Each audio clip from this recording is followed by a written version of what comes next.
Thank you all for being here tonight. I want to go through just a couple of ground rules of what's going to happen here tonight. There are a couple of things that you folks can do that would be helpful. If you could get your cell phones to vibrate, that would be terrific.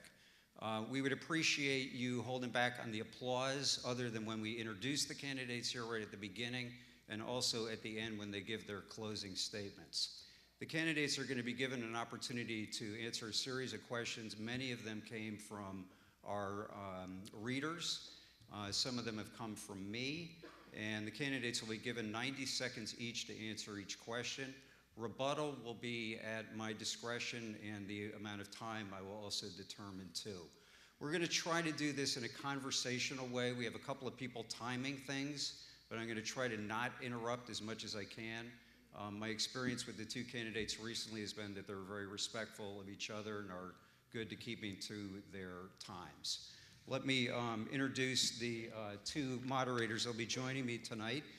Vanessa Robertson is a senior at Castleton, majoring in political science with a minor in history, and she's currently the president of both the Democratic Leadership Club and the Political Science Club, and she is currently the youngest ever serving member of the Rutland City Board of Aldermen, planning on attending law school next fall and becoming, hopefully, an attorney.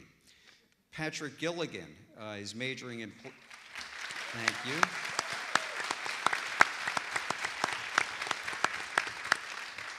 Patrick Gilligan, he is also a senior. He's from Vernon, majoring in political science. He has a minor in economics. He's currently vice president of the Republican Club on campus and also runs cross country. And after Castleton, he plans on, guess what, going to law school and becoming an attorney.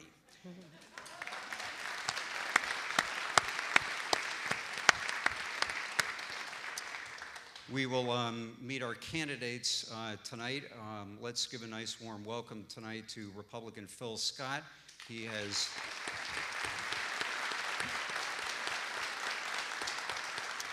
served as lieutenant governor for the last 5.5 years. Prior to that, he served 10 years in the Vermont Senate.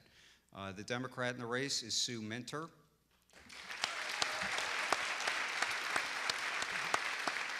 Sue is the former transportation secretary, also led the Irene recovery effort, and is also a former member of the House.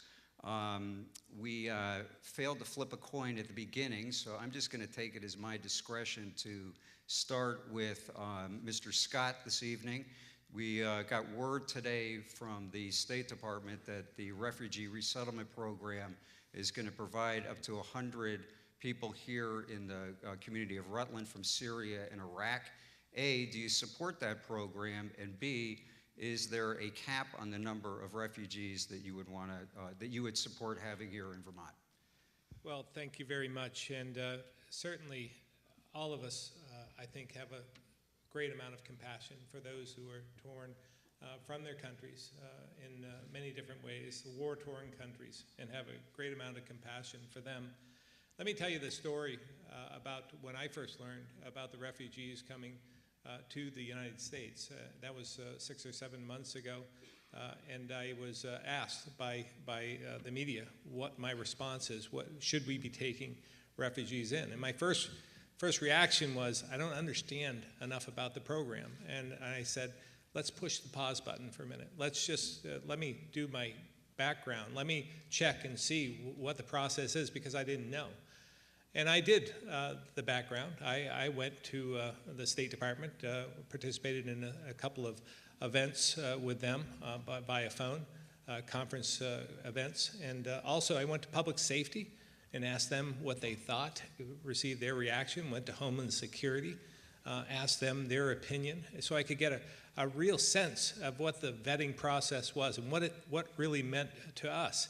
Now, I was convinced that this was a process that would take about 1.5 years, and it was something that I came to the conclusion that was the right thing to do. I mean, we have to do what's right, and again, we have a great amount of respect and a compassion for those who are suffering, especially our children.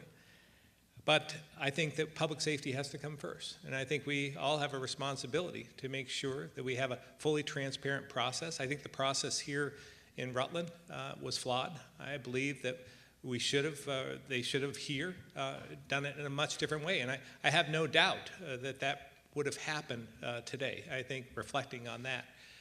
So I think it's the congressional delegation, the governor, the State Department, the city officials have an obligation to talk to Rutland folks about this and what it means to them, and explain to them what the process is, and be transparent about it.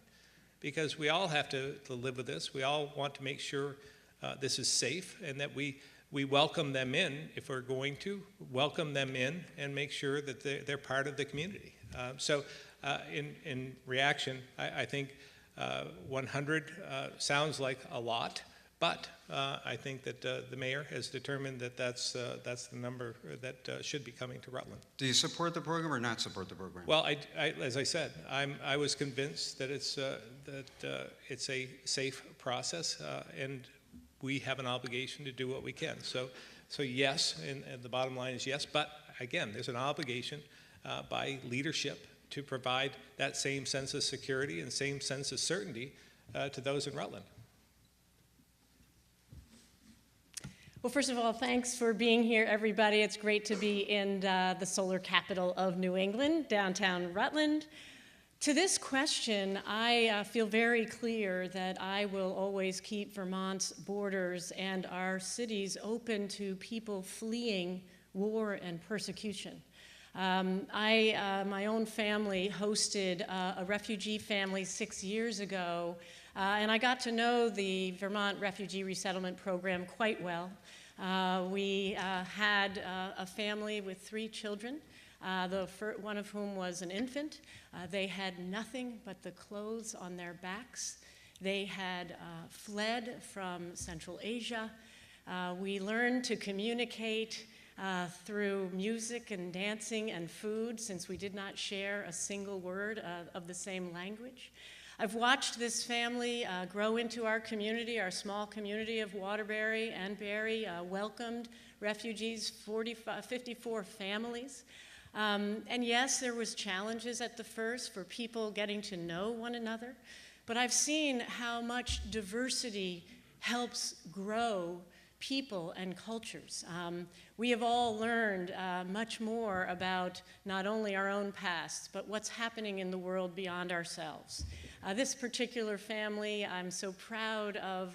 The middle child has just graduated from high school. I was at her high school graduation. Her mother is a very hardworking member of our community and a strong part of our economy.